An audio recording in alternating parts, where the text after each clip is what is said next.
Back once again with the Kaufman Corner podcast with you as always. David Lesky from Inside the Crown, Les Norman, former Kansas City Royal, breaking the norm. My name is Soren Petro from Sports Radio 810 WHB, talking Royals baseball. If you're catching us via the podcast, remember we stream live 8:38, bright and early. Rise and shine with us on a Thursday. You can be a part of the conversation in the chat room or just catch us via the podcast. We're happy to have you whenever you can fit us into your schedule. Today, we're talking about the Royals offense. Surprise. Has Drew Waters figured it out? Is he going to be one of the answers for the Royals? MJ Melendez was sent down. How far behind him is Hunter Renfro? Maikel Garcia, real deal or just a hot stretch? Michael Massey, cold stretch. Does he need a reset in the minor leagues? What's wrong with Jonathan India? Salvador Perez, what does the eye test say versus the expected stats? He's supposed to be better than he's been to this point. Why hasn't he been? Should we be concerned about the bullpen? When do you decide whether to buy or sell? Jac Caglianone handled Clayton Kershaw. Yes, he handled Clayton Kershaw. We'll talk about that here on the Kaufman Corner podcast.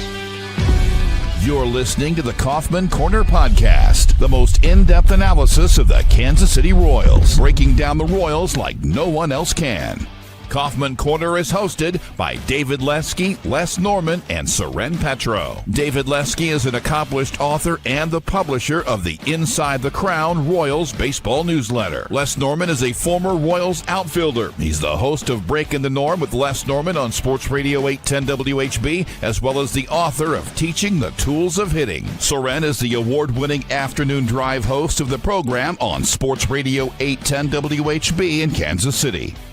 Kaufman Corner is proudly brought to you by David Starnes Allstate Insurance, covering all the important things in your world. Home, business, life, and even the fun stuff as well. Motorcycle, boat, ATV, you name it, get with Dave and he'll have you covered. Give Dave and his crew a call at 816-781-7331. Visit them online or stop into any of their locations, including North Kansas City, Liberty, and Branson, Missouri. Don't put those insurance needs off any longer. Get with Dave today. He'll give you peace of mind for the things in your life most important to you. Now, here are your hosts, David Lesky, Les Norman, and Soren Petro.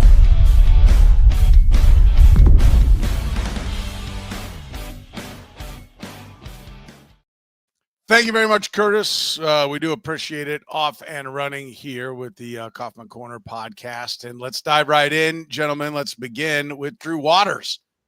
Come on, Les.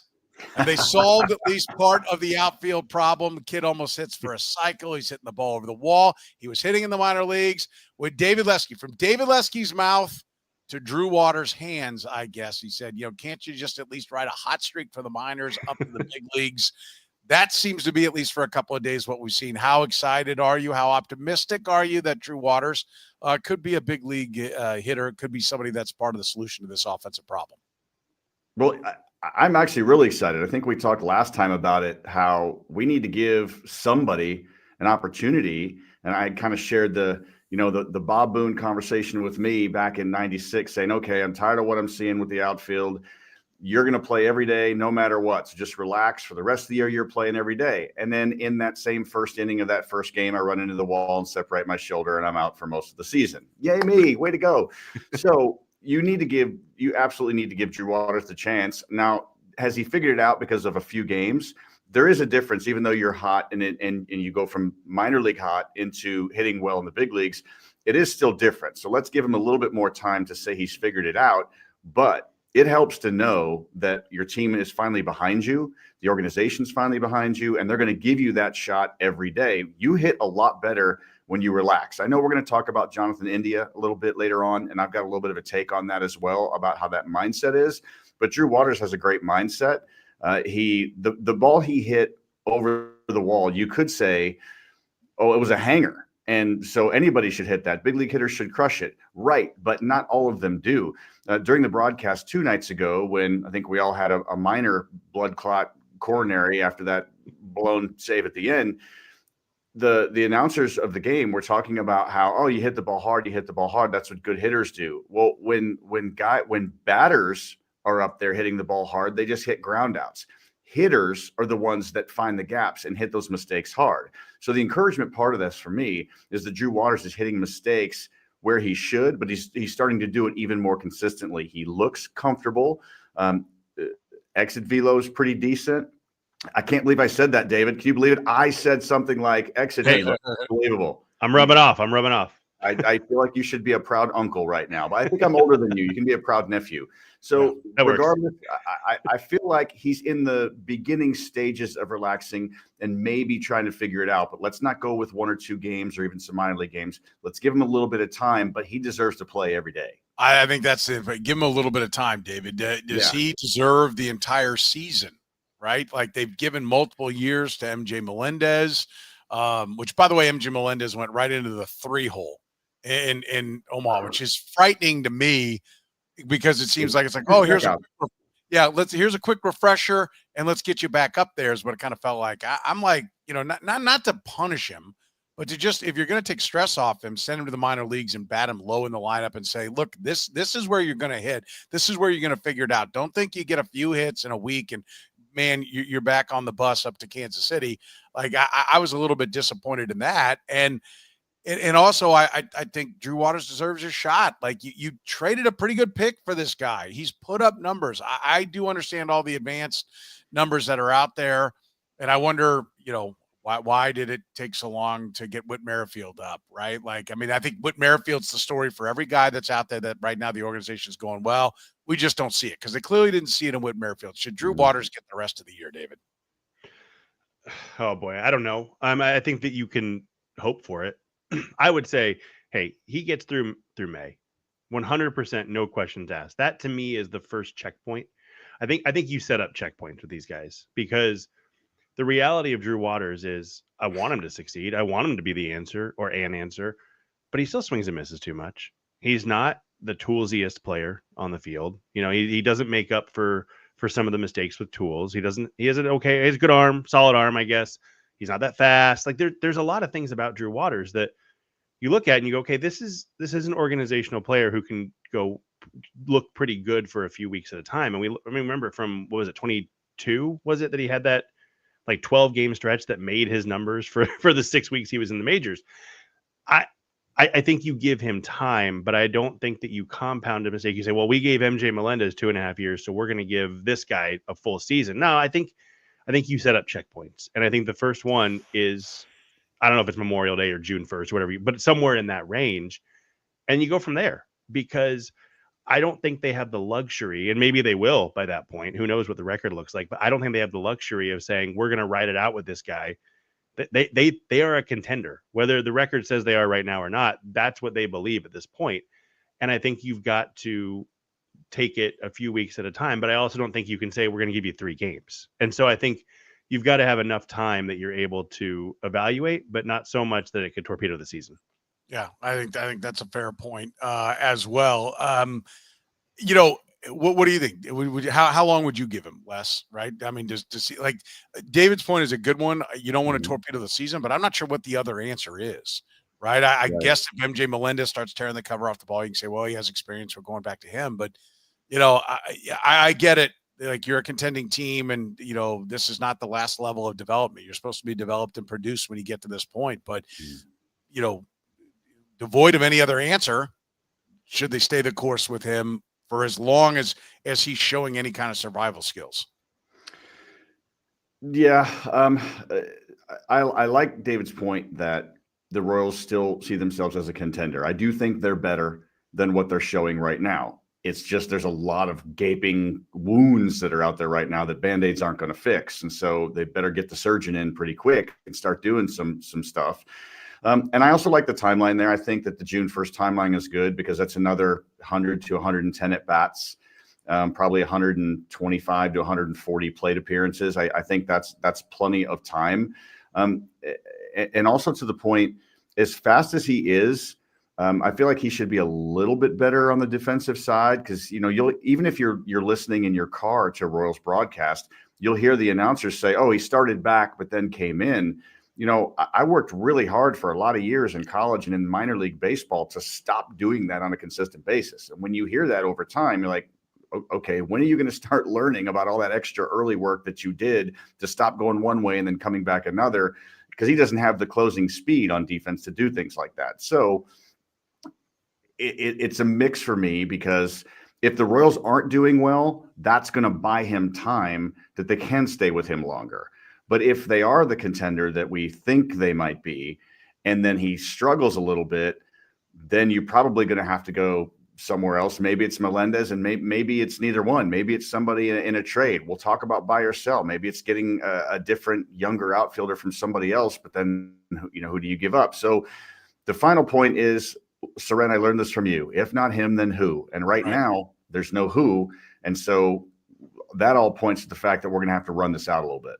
Well, and then who is on Hunter Renfro next? David, is that what we're talking about? They make the move on MJ Melendez, and is Hunter Renfro far behind him on being? It would be a DFA, not being sent to the minors, but is that coming right around the corner? I think it has to be soon. The Royals. Then who?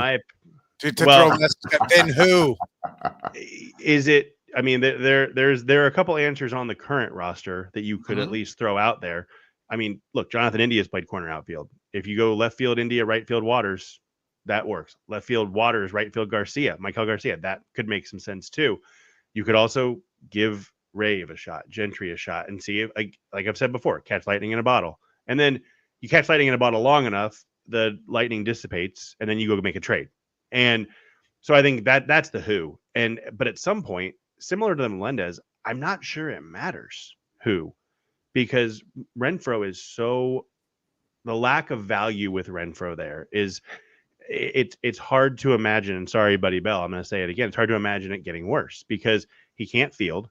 His arm, his accuracy is gone. Basically, I haven't seen an accurate throw from Renfro this year on an actual competitive throw. Yeah. And that's his value defensively. And that's one of those signs when you get older, when you start to age, you either say I'm taking away arm strength or I'm taking away accuracy because he's just not able to do both at this point. It seems like, and it seems like he said, I'm going to throw as hard as I did before, but it's at the cost of everything. He hasn't thrown to a base accurately in a situation where he could have gotten the runner yet this year. And there's just no value with him. And I think what the Royals see, in my just guessing, is he started hitting in early May last year. Let's give him till early May. And if he doesn't start hitting, you got to cut bait. And the nice thing is we've seen John Sherman willing to eat salary on some DFAs. Hunter Dozier was a year and 2/3. He was DFA'd in May, which it's almost unheard of with that kind of money left on a contract. So he's willing to do it. The Royals, I don't know how willing JJ Picollo is. I think he's willing to move on. So I think he's got, what is today, April 24th. Okay, so I don't know, 2 weeks. And if it doesn't start then, I don't know. I thought it was really interesting on Tuesday. He started against Feltner, a righty, and then another righty came in and he was pinch hit for. That tells me that you're starting to, question, yeah. We're moving on. We're distancing ourselves. It's in the relationship when you're like, I'm not going to respond to that text for a couple of days. All of a sudden it's 4 days and it's, hey, we're done. And I think it's heading that direction. Yeah, I think, Omar Infante was the first guy they ate contract on, but it's always in the final year of the deal. But Infante was the year before too. Yeah, and I think they lived through a tough year, and then finally in the final year of the deal said, okay, we'll eat the rest of this year. Hunter Dozier was a big move, and that was JJ, right? That walked on the Hunter Dozier deal. We were into the JJ regime, or were we? What year was that? I think it was. I think it was. I think it was. It might have been the JJ Dayton year. It might have been 22. Well, it was 23. It was JJ. Yeah, I think it was JJ. But I will point out that was not his contract, right? That's true too. Would have been a Dayton Moore contract. This would be him admitting one of his contracts. But in the final year, I think there is a point where they will eject on Hunter Renfro. I just don't know how early it is. Old guys take longer to get going, and then they get going. Right now, I don't think that's ideal. I don't think you just keep a guy and go, well, finally in June he got it going. But like my kind of theory is that it takes a little while. It's April, then it's May, then it's June, and then then it's August, or like you've quit on a guy before like you get there. It just for whatever reason takes longer to get going, and then eventually it just doesn't get going. Right? You can't get back up to speed. I think that's the question. I do think the then who is a big part of it. We can get more into that here in a second because I think you hit some intriguing names that are there. But I also don't think you want to walk away from him if you think he's going to get going, right? And I think that's where what David says about the arm, the defense lesson, I think is so important is, if that's the sign, is that the scout's final tell? He's done, right? If the arm has left him, then that's it. Just the physical abilities aren't there.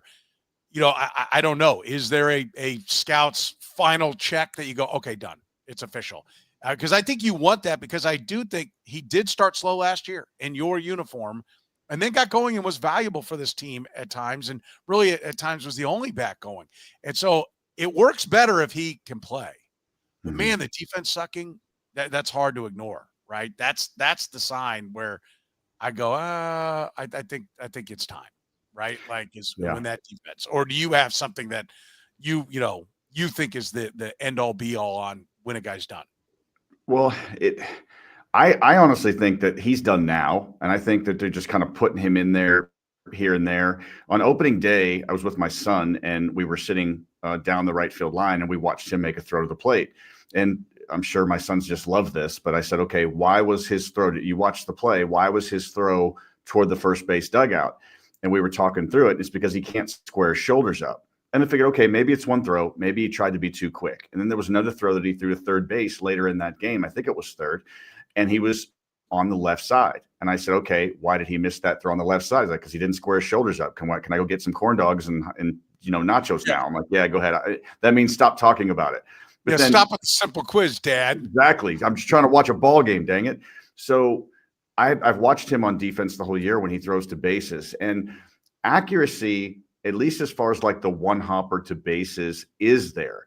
There's just not a lot behind it. And he cannot square his shoulders up. He can't move his hips to come up. He's right-handed, so he's got to come on this side. He's got to scoop it and then get a full turn that way. And it's like he's getting here and then he's going here. He can't get this. And again, I don't know if he's trying to be too quick, but you have to look at his age. You have to look at the time he's done it. And I just don't think that he can do that consistently. And your right fielder has to have a strong arm. He's got to be good on defense. He's got to be able to throw guys out, because that's the position where you can really kill a rally by throwing somebody out.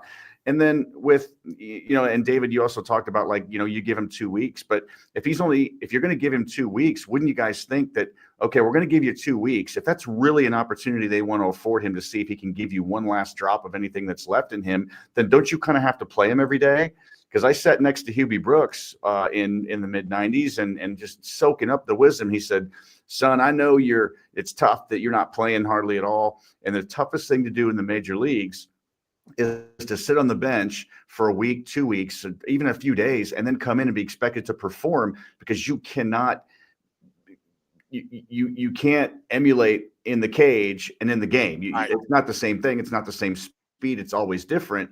And so you're saying that we want to play this guy to see if we can get something out of him, but you can't give him a chance to have good timing. That's why those two combinations are why I think that he's done, and they're just trying to wait for the right time to make that move. All right, let's talk about, Maikel Garcia. We've got some outfield options. We've got some other problems that are going on to discuss. Jonathan India, we'll get to that here after you hear from our friends at David Starnes Allstate Insurance.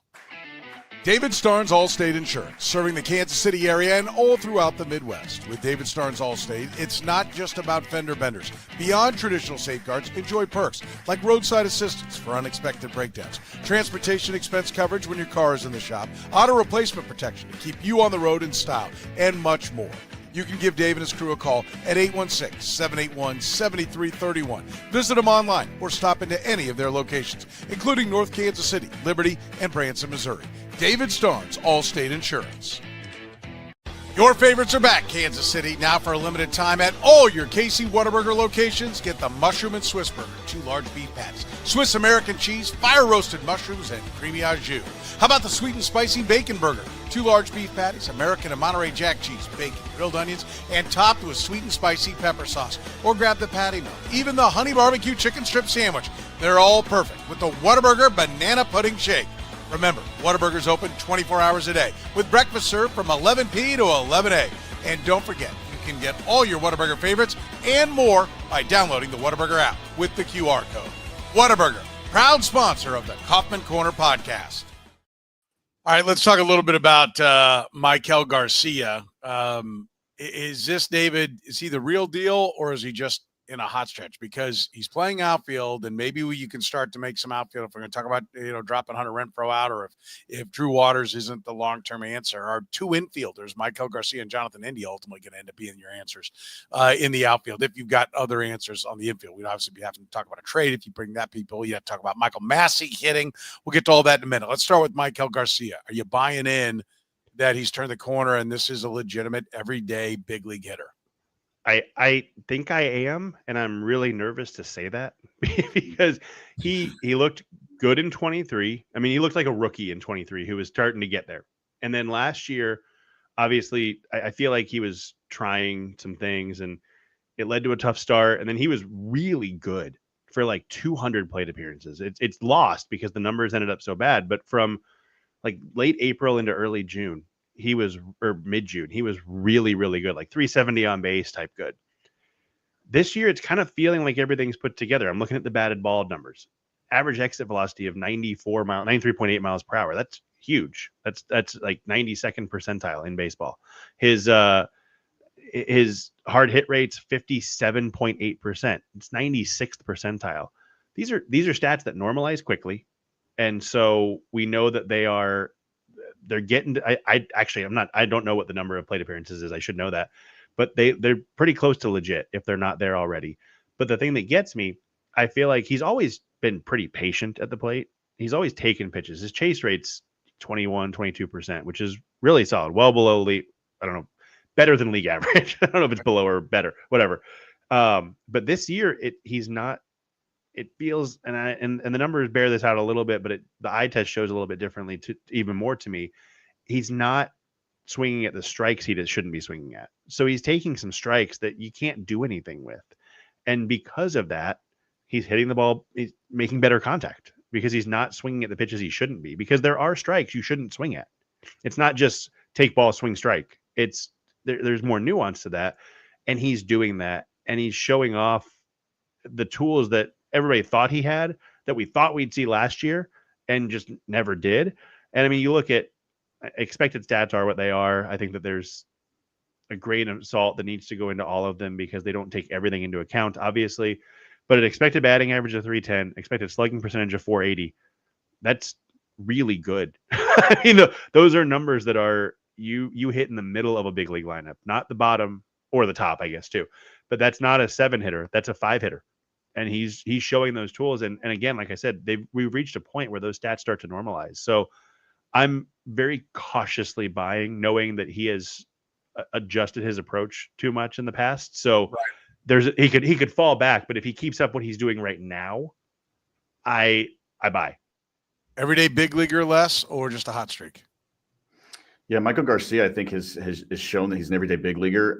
David talked about the exit velocity and the hard hit rate. The only way that those can improve and continue to be that good is if you start to keep your head still. When you hit, you make that adjustment when you hit, and all the other adjustments can come. But when your head is still, you see the ball sooner. Everybody says, oh, I saw the ball of a pitcher's hand. That's a lot of BS because it's humanly impossible. Everything is moving too fast. You just see it that millisecond sooner. You're relaxed, you're more confident. But when your front foot lands, we talked about, I think on our first episode, about how he was kind of hitting through his front side and he was drifting forward.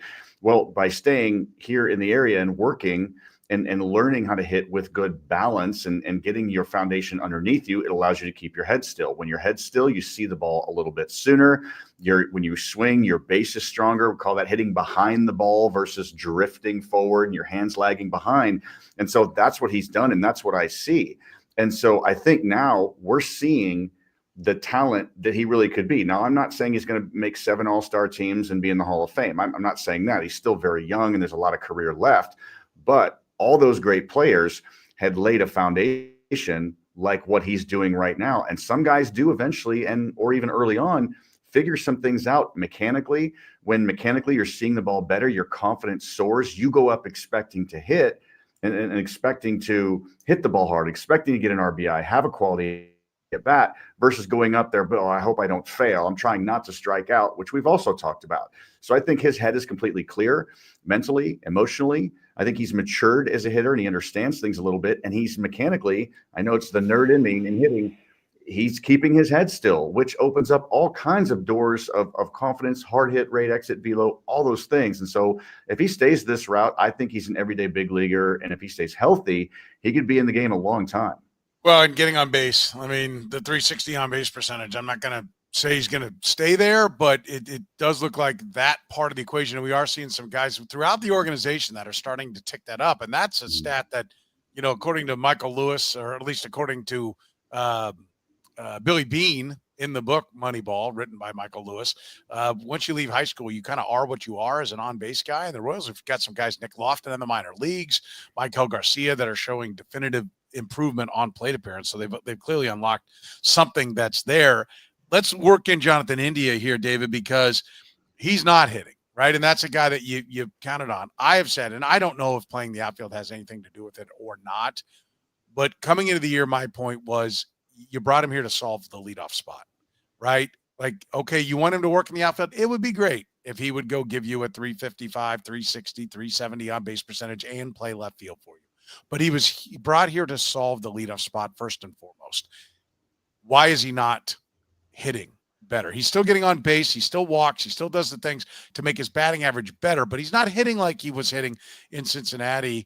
And, you know, I have no idea whether or not it's trying to learn a new position at the same time. How concerned should the Royals be that the guy that they brought in to solve their most important offensive problem is now kind of not solving it? Yeah, I mean, it's a lot of weak contact, right? It feels like every time he swings, it's a lazy fly ball. And I think I'm guessing Les has some mechanical notes, but let me precede those, because StatCast has this new stuff this year where it's where the stance is, where he stands in the box, where he intercepts the ball with his swing, all this stuff. He is standing 3 feet close, or 3 inches closer to the pitcher. Wow, in 3 the batter's feet. box. 3 feet would be crazy. 3 inches closer. 3 feet would be illegal. But 3 inches closer to the pitcher, which is not a huge amount. But what's the batter's box? It's like 24 inches. Is that right, Les? 28 inches. Whatever it is. It's a big difference. 3 inches is big. 3 inches is a lot. Mm-hmm. And he's also a little bit farther off the plate this year, which why I don't know. He didn't vary between 23 and 24 more than, you know, a tenth of an inch or whatever. But his spot in the box is different. And what's happening, and this is the mechanical part that I haven't dug into enough to really know, but he's making contact 4 inches ahead of where he was last year. That's a big difference. And that leads to pulling the ball in the air. That leads to getting under pitches. That leads to you don't let the ball get to you. You don't let the ball travel enough. And I don't know if, you know, it's interesting. He's 3 inches farther up and he's making contact 4 inches farther. Well, okay. That alone, that to me, the very simple answer is move back in the box and you will make contact at a better point. The bat speed's not any different. He's a little bit more open this year in his stance, but not significantly. It's 12 degrees last year versus 14 degrees this year. That's honestly next to nothing. I mean, but I mean, it all starts to add up. And so I think that a lot of it is the setup, which, you know, you want to start getting concerned about coaching. Why have they not said anything? Why have they not seen that? If I can see it, they have 100 times more data than I do. But yeah, I mean, I think a lot of it is he's making contact too far in front of the plate, and it's leading to weak contact. Because I would love to. I wish they had this data in spring training. When I was there and watching on television, everything was a rocket. He was just crushing the ball in Arizona, and then gets here and nothing is hit hard. It feels like, and I don't know if it's. I don't know if he realizes it. I don't know if he doesn't, you know, whatever, but that's been the problem to me. Yeah. What do you see, Les? Well, first of all, I mean, David, you made me emotional and verklempt. You're talking about mechanics. I feel so honored that you're doing that. So, and I will add one thing even to your great points, that hitting it so far ahead too also makes you hit it off the end of the bat more. And that just doesn't go anywhere. You're breaking your bats. You're not confident. And so you're right. He's not letting it travel. But that's the only thing really I'm going to lend on the mechanical side to Jonathan India right now. I feel like you can see that as a leadoff hitter, he's there to solve the problem. And I'm not saying, look, I've been a leadoff hitter in a lot of the minor league part of a 10-year career. And if you throw me a first pitch right down the middle, I think in my career, I think 7 times or something like that, the first pitch of the game I'd hit for a home run. Now, again, I wasn't some big home run hitter. Stretch that out as maybe 10 home runs a year, so it's not that. But I am a firm believer that if you're going to carve one right down the middle for me and I'm ready to hit, I'm going to go ahead and jump on it. It's probably going to be my best chance unless you're throwing it somewhere else. But he's made this adjustment now where he's jumping on first pitches like consistently. Like there was, I think, a 2 or 3 game stretch where like 3 or 4 at bats out of maybe 5 or 6 or 7, he was swinging at the first pitch. And so that tells me that maybe he's feeling like, well, I'm trying to hit another pitch. So I just want to see one zone. And if I get it, I'm going to go ahead and swing at it. He just doesn't look comfortable to me, whether it's 3 inches or whatever it may be. He looks like he's kind of flailing about, just trying to figure something out mid-flight instead of the old Jonathan India. So mechanically, I see consistency. It's just not good consistency. He's not doing the things that are right that are going to set him up for that. And if you are going to come in and solve that problem as a leadoff spot, you probably should take some pitches. Normally, I wouldn't say that, but right now, he needs to be able to take some pitches, and he does need to let the ball travel and just hit some balls hard. At least that makes him a threat. Right now, pitchers don't see him as a threat in a leadoff spot. But yeah, let me jump in. The first pitch thing you mentioned, I just looked it up in the heart of the plate, right down the middle and the slight surrounding. He's seen 40 first pitches in the heart of the plate this year, and he swung at 6 of them. And were those 6 like in the last week? Let me look that up and see, because there was a game where I think he did it like twice in a game or something. It seemed like it was later on instead of like, so bunched out. There was 1 in the Guardian series, 1 in the Twin series, and then it was 18th, 20th, 16th, 18th, 20th, and 22nd. Okay. So yeah. So it does seem that, and let me sort by date real quick. Yeah, he's taken, he took 2 on Tuesday from Feltner, both called strikes. And so what happens, then you get an 0-1 hole, and that changes things too, obviously. Yeah. So you're right. You've got to find that happy medium. Yeah. Yes, swing at the pitch you can drive, but also don't swing at everything. Yeah, you got to stick with a plan too, because if you're going back and forth and hunting, your mind is just going to be all over the place. Yeah. I think there's a couple of things. Johnham says Zumwalt may need to be considered on notice, which I don't get any sense there's anything like that going on with the organization. In fact, I've heard a lot of people, which I always wonder when a bunch of media people start running to the defense of an individual. Oh, well, I wonder where their source is, right? Like, I wonder who the guy is. That's Zumwalt should be reviewed here, right? That's a no-brainer. If you're writing pieces or doing things saying Zumwalt is off limits, no, he's not. He's the guy that's responsible for hitting.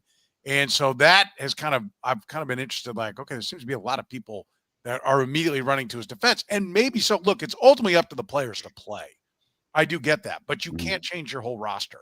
So can you bring in a breath of fresh air? We've said it. Andy Reid said he needed to be fired in Philadelphia. The Eagles have won 2 Super Bowls since he left town, right? But he didn't forget how to coach because he's won 3 in Kansas City. But they needed a change, right? It was good for Andy Reid. It was good for the team. You can be very good at what you do and still need a change. And I think also it is heightened because Kevin Seitzer was available, right? And you didn't bring him into the equation. That is a part of it as well that I think everybody needs to know. I like this from Tyler. He says, I think I'd like for India to be in a set position just so we know if it's why he's struggling, right? When you experiment, you test one variable, not all. Well, his hitting is changing, but also his position is changing. How much of that is a problem? And I think this for most guys would be the most important one. MB says, I've been saying 3 inches is a lot my entire life.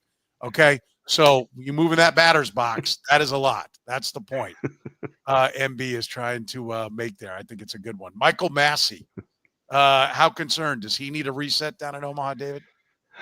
He doesn't look good. Nobody looks good. It's not like Michael Massey is standing out as, oh, well, he's the one guy not hitting. But he's never been a guy who crushes the ball. He's really good with turning on the ball, and I don't want to say running into a home run because I hate that phrase because you don't just run into a home run, but he's very good at picking out the pitch that he can turn on and hit 361 feet over the right field wall. Not in Kauffman Stadium, but he's not doing that this year. The chase rate, which was much better to start the season. He's chasing again, which maybe that's not the worst thing. Maybe he needs to swing more. Maybe he's being too passive. Is chase rate a part of your swing decision? Yeah. I mean, obviously, because that's why, to come back to the Zumwalt thing, like I hear, well, he's not a swing doctor. He's not a mechanic. Les talks about the mechanics. Les works with a lot of young hitters on the hitting. Well, that's not what he does, because everybody kind of has their own swing doctor now, their agency. Okay, I get that. But if you're chasing, you're making bad decisions. If you're the swing decision doctor, I don't think the numbers are there and they're making great decisions. So then if that's your job, you're not getting that. And again, I'm not trying to get Alex Zumwalt fired. He has successes on his resume. He knows hitting. But like when you mentioned chase rate on Michael Massey, like that should be, if you're not the mechanics guy, and this has kind of been a pitching thing, Les, you would know this more. Like in the big leagues, pitching coaches are either kind of mechanics guys, or they're the video guys, or they're the cheerleader. Like nobody seems to really bring all the different intangibles. I think that's why teams have more and more coaches now, because this is our analytics guy, this is our video guy, this is our cheerleader. We've got all these different variables that are there. But like to the Zumwalt point, if he's chasing David, he's not making good swing decisions, and that's supposedly what his calling card is. Right, and the thing about in the minors, what Massie did really well is he put the ball in play, and he was able to go gap to gap. And the number, if you look at Michael Massey's minor league numbers, they're really good. I mean, they paint the picture of not an all-star, but a big leaguer. And, maybe he's a guy that you don't pay, but you really enjoy while he's cheap. And you take that value at second base. He's a good defender, although he hasn't looked great this year. He looked better in the last couple games, so I wonder if maybe he made an adjustment there. But he feels, I will say, just from watching him, it doesn't look, you can look at all the numbers, it looks like he's pressing. It looks like he sees the scoreboard. And it's just similar to MJ Melendez, honestly. I think a lot of MJ Melendez obviously is a mechanical mess, but Michael Massey, it looks, there's some mental things there. It looks like, I don't know him. I've talked to him before. I don't know him well, but it feels like there's some mental things going on, and he's trying really hard. I thought maybe the sacrifice fly on Tuesday in the 9th gets him going. Sometimes those things can get guys locked back in a little bit, but at some point you've got to, when you're not hitting, you've got to trade a little offense for defense, or defense for offense, I guess is the way you're going there. And Jonathan India is not as good of a second baseman as Michael Massey, but maybe you'd put him there, send Massey to AAA for, I don't know that he needs to be down there for 3 months. I think it might just be a reset for him, but I think it might be real close to time for that.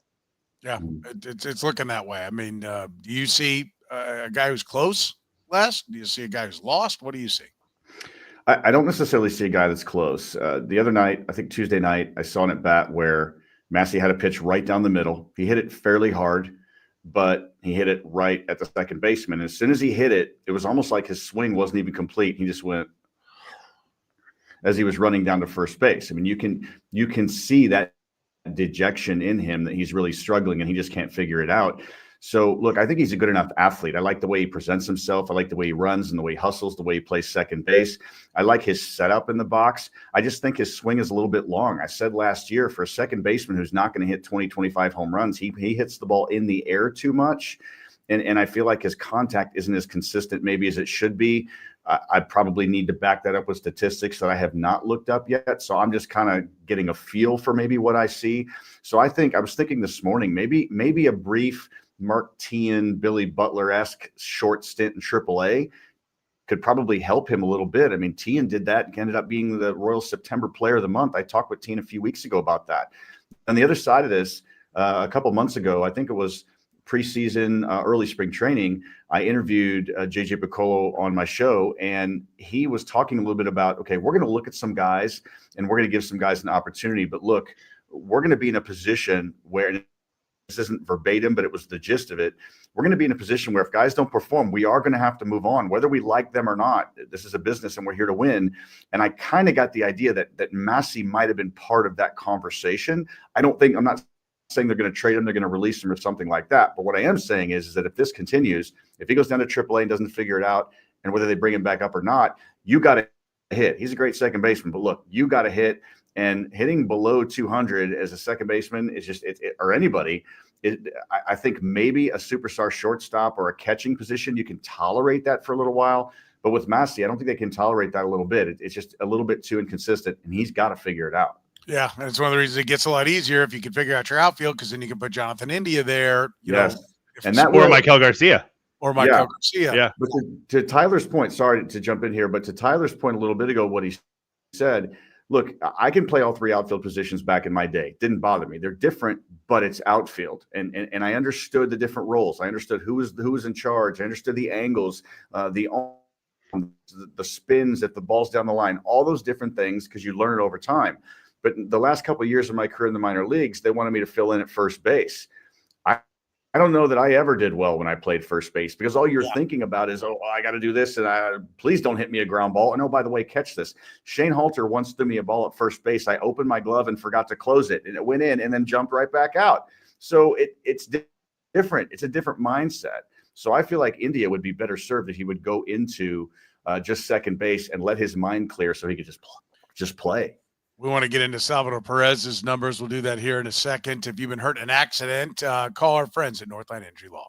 Northland Injury Law, Kansas City's Google 5-star rated personal injury lawyers, serving KC for more than 40 years, voted Kansas City's #1 accident lawyers, helping people with serious injuries from car accidents, work accidents, falls, and other personal injuries. Northland Injury Law doesn't get paid unless they get money for their client. Don't wait. Get compensated now. If you have a case, text HURT to 22222. That's HURT to 22222. Or call 816-400-HURT. That's 816-400-4878. The choice of a lawyer is an important one and should not be based solely upon advertisements. David Starnes Allstate Insurance. Elevate your coverage, elevate your confidence, and drive worry-free. Covering all the important things in your world. Home, business, life, and even the fun stuff, as well as your motorcycle, boat, ATV, and you name it. Get with Dave, and he'll get you covered. You can give Dave and his crew a call at 816-781-7331. Visit them online or stop into any of their locations, North Kansas City, Liberty, and Branson, Missouri. Don't put those insurance needs off any longer. Get with Dave today. He'll give you peace of mind for the things in your life most important to you. David Starnes, Allstate Insurance. All right, let's talk about Salvador Perez, David. The slash line does not look good. In reality, 185, 235, 293, but the expected slash line looks a lot better. It's not as bad. I think the message here is that it's not as bad as it looks with Salvy, at least. Yeah, I mean, I think that the expected line, 283, 559 slugging percentage. Would that be the best slugging percentage of his career other than 21? He had a slightly higher slugging percentage, I believe, when he hit the 48 home runs. Like that, he's hitting the ball hard. He's hitting the ball consistently hard. It's not quite as the max exit velocity is not quite there for him, but he's basically doing everything he's done in the past, and the ball's not falling. What I think is so interesting, though, I'm watching him and I'm going, he looks old. And then you look at the numbers and you know, the numbers, that's why you have stats and scouts, because you look at the numbers and, well, his bat speed's a little bit down, but it was way down in the first week and it's been fine since then. Okay, well, that's not it. The one thing I have seen is he's similar to India, hitting the ball a little bit farther out in front than he was before. So it makes you wonder, okay, is he starting his swing a little early because he knows he doesn't have quite as much, maybe like the hips, like Renfro needs a little bit more time to get those hips rotated.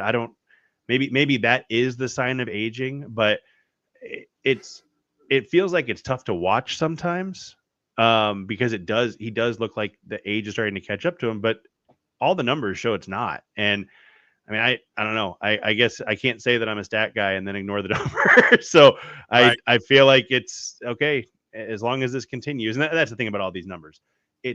This isn't what's going to happen. It should happen this way if he continues to swing the way he has. And so there are caveats there, but I feel like, okay, maybe let's hold off on the funeral for Salvy's career for a little while, and see if these things start to even out a little bit. Yeah, the hope is that he's Carlton Fisk, right? And he's going to hit till he's 42 or 3 years old, right? And going to keep doing it. He's going to play that long. Yeah, and when David dropped these numbers on me and Sam McDowell mentioned them as well, I was excited because I'm like, great, I want Salvy to hit. I want Salvy to be part of the answer, right? Not part of the problem. And I wonder, Les, I just think when you get older, and I remember George Brett, I remember him sitting on the David Letterman show talking about, they're asking him why he had such a great year in 85. And he said, I had to admit I was old, you know, and I put in a lot of work on getting in shape and doing those things. Like I'm not 20 something years old. And I kind of feel like Salvy's at that point as well. I don't think Carlton Fisk ever went through any kind of, you know, he's not as big, I don't think, as Salvy. But I wonder if I'm just tainted by the fact that I really wanted to see Salvy come back in great shape. And I saw Salvy come back in the same shape he was last year. And so that discouraged me. I'll be blunt. That discouraged me that, okay, there was not I'm ready for another 5-year run of my career. And I know it's going to be harder. And so I'm doing it differently and better body wise. So I'm completely open to the fact that, I'm not gonna say fat shaming, right? Being a fat guy myself, but that I'm influenced by the fact that I had this hope that he was going to turn this corner on that. These numbers make me feel like, okay, good. Then Salvy's just Salvy, and it doesn't really matter. He can just grab a bat, go up there, and get it done. What does your eye test tell you? Unfortunately, Salvy is just getting old. And when you weigh 260 pounds and you're in the middle of the lineup, and at least it's just the swing's not going to be the same. I felt like, look, Salvy's always been a free swinger. He's always been a chaser. We know that. And we know that he can cover 18 feet outside, it seems like. Of course, it's an exaggeration, but he still swings and misses at those. But it seems like as things were trending a little bit better and he got better and better and better and had his big home run year, he wasn't chasing as much. He'll always have a little hint of that in there. But I feel like this year, he's getting out front a little bit more. He's chasing, he's swinging. And again, I know stats will back this up. I'm telling what it seems like I'm seeing, but I have not looked these up yet. It seems to me like he's starting to swing early. He's starting to kind of push forward a little bit in the swing because he wants to come through right now. And the Salvy that hit a lot of bombs and hit balls hard consistently was actually, now I say a patient Salvy. Salvy's not a patient hitter, but at least he would wait a little bit more than usual. And I'm just not seeing that as much. And I don't know. I wonder if Salvy's going to be the guy that does not handle aging well, that he, in his mind, he wants to come through. And I would get that. I mean, his heart and soul is the Royals. His heart and soul is baseball. He is baseball here in Kansas City. And so maybe that's going to be a tough transition. Maybe it is a tough transition because he is getting old now. He's an older player in a position that ages you fast anyway. And so, eventually you're going to have to cut ties with the sentimentality of it if he continues on this trend. So he's got a little bit of time, but hopefully he's making those adjustments.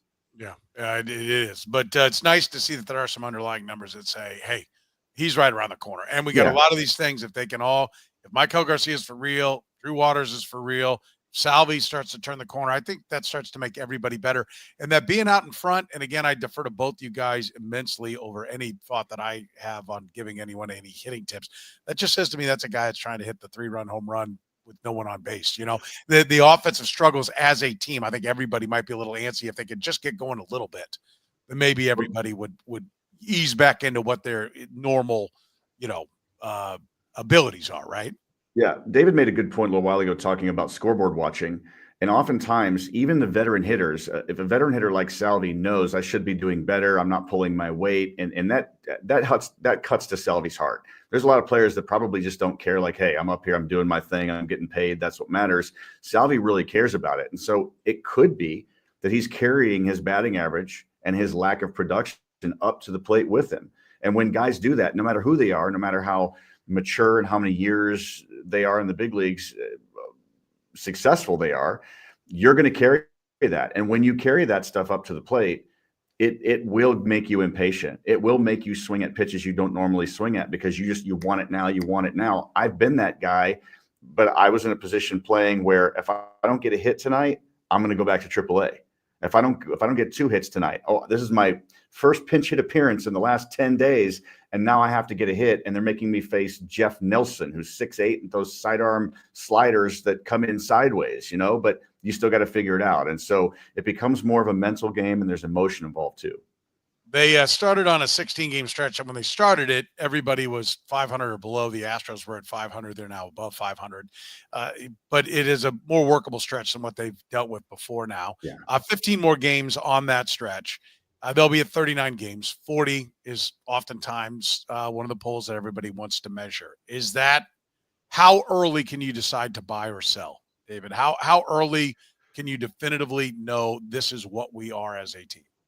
I mean, I think this stretch is probably it. You've gone through 23 games of brutal baseball, which that was people can downplay it. That was a really tough stretch that Mhm. most, every team's going to have it, but the Royals had it right out of the gate, which is tough. And now it, like you said, a little bit, I don't want to say, well, I will say easier. It is easier. I mean, the Rockies are terrible. They gave Tuesday night, nobody wanted to win, but the Rockies were the worst team, right?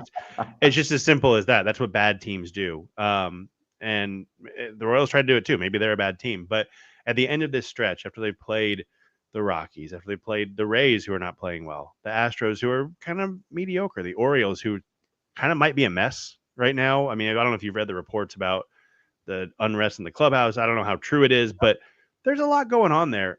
I think you get past this, and what did they come into this? They were 9-14, right? So if you go 10-6, I think you can say, all right, we're good enough to continue to operate as buyers with a 1 foot in the selling door. If you go 8-8, if you can't even go through this stretch above 500, I don't think you can expect to compete for a division title or a wild card. And that doesn't mean that you necessarily call everybody and say, all right, fire sale, everybody's available. But I do think that you start to shift your thinking, and you start to, and they should always be looking at everything. But I think you should really, okay, we're gonna keep an eye on the trade market for who we can add, but we're really gonna start diving in and talking to the scouts about the prospects on, okay, the Red Sox, they're not a complete team. They need something. Maybe they could use a starting pitcher, because the Royals, they can really dominate the market in the trade market with starting pitching if they do end up selling. And so you start to maybe lean that way. It's still, what is the end of 16 games? It's mid-May, right? So there's still plenty of time, and they could go, let's say they go 8-8 and they're 5 games under.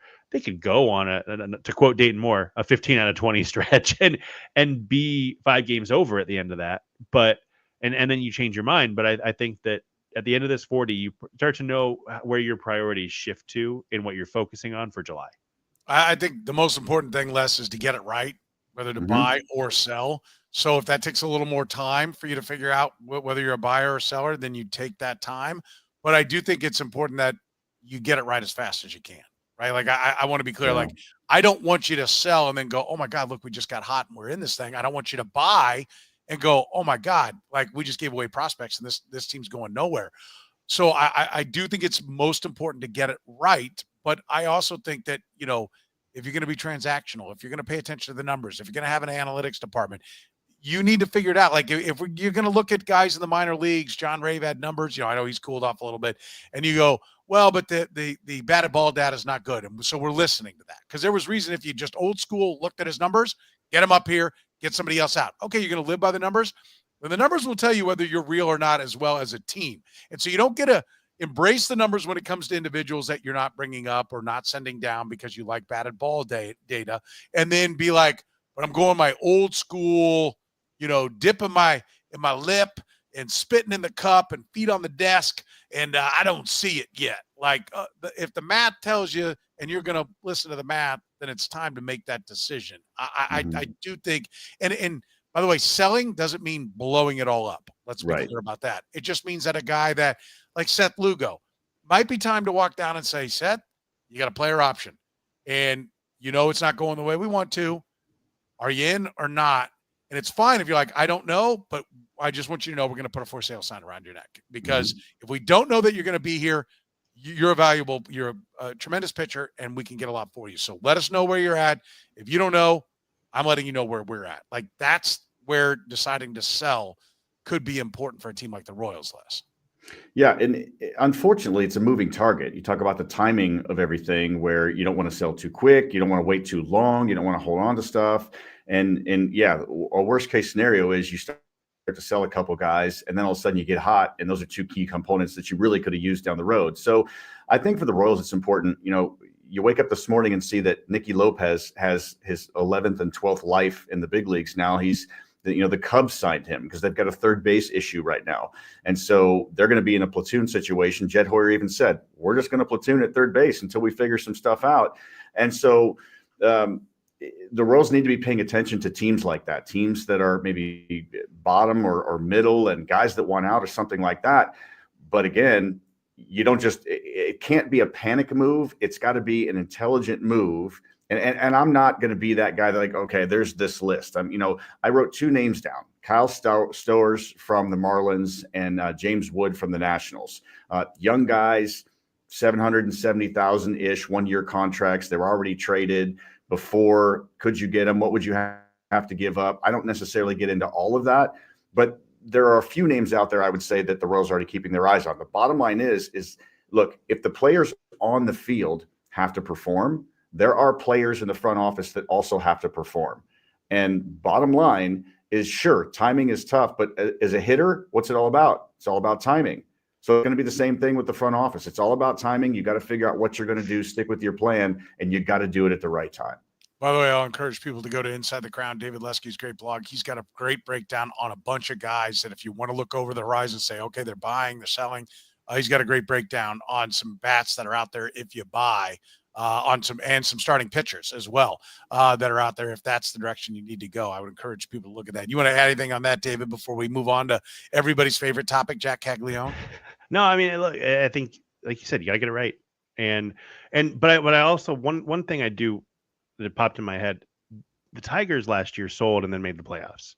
And everybody thinks, oh, can we be that team?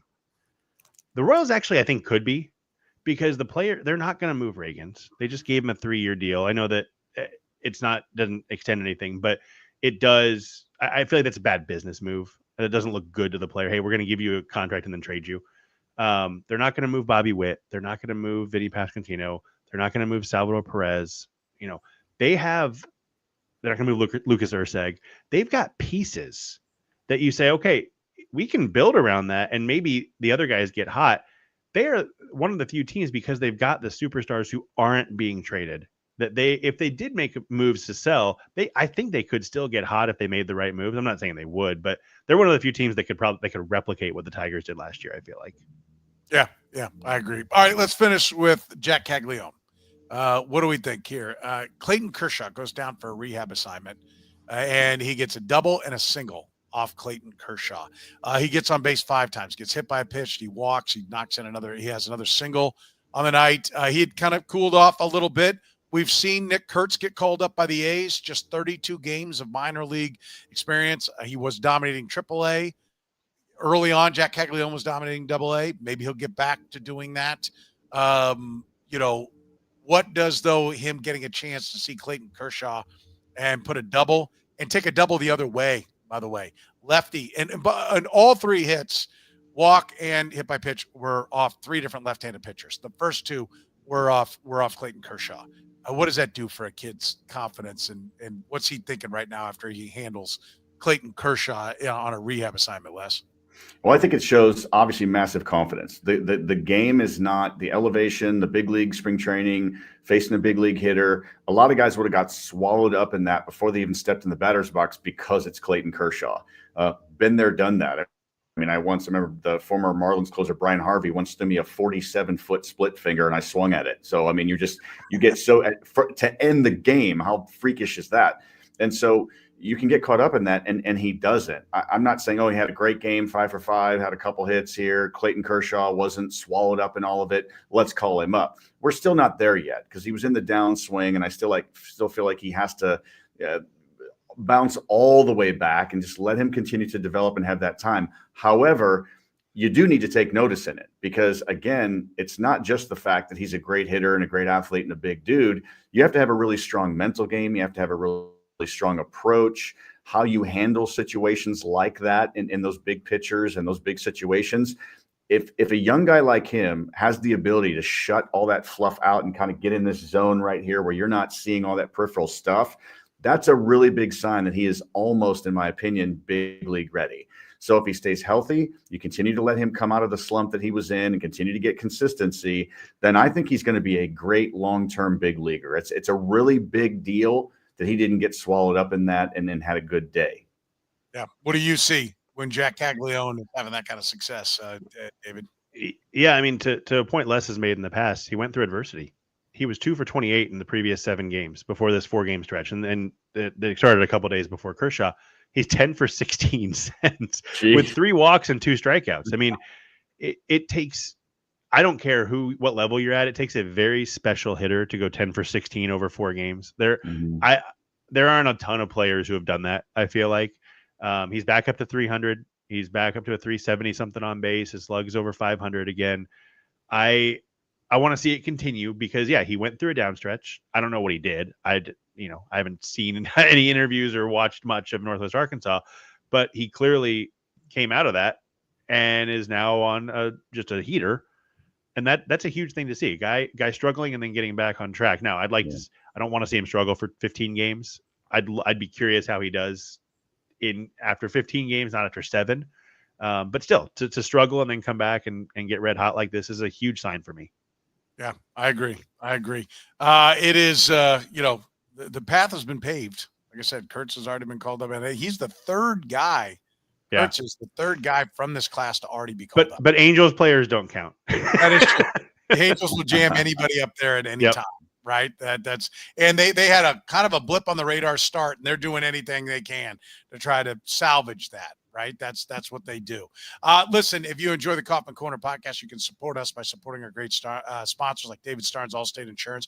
Do what I do. Give his crew a call. Find out about your insurance. They did a great job helping me out. Call 816-781-7331 or visit them online. Stop into any of their locations. North KC, Liberty, Branson, Missouri. It's David Starnes, Allstate Insurance. Our friends at Whataburger. Some of your favorites are back now for a limited time. The mushroom and Swiss burger. It is wonderful. How about the sweet and spicy bacon burger?